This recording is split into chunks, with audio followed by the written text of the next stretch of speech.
ዮዮ በመቀጠል የሚጎበኘው ሀገር ጣሊያን ይባላል። የጣሊያን ዋና ከተማ ሮም ነው። ይህ እሳተ ገሞራ በጣሊያን ውስጥ የሚገኝ ነው።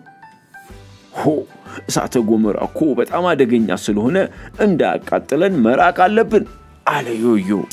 በጣሊያን ውስጥ የሚገኝ ነው። ብዙ ሰዎች ወደዚህ ህንፃ ይቀርቡና ሳንቲም ወደ ህንፃው ይወረውራሉ።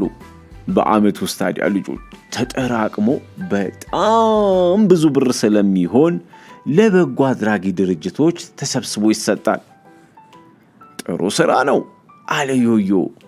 ዮዮ በጣሊያን የሚገኙ ህንፃዎችን ወዷቸዋል።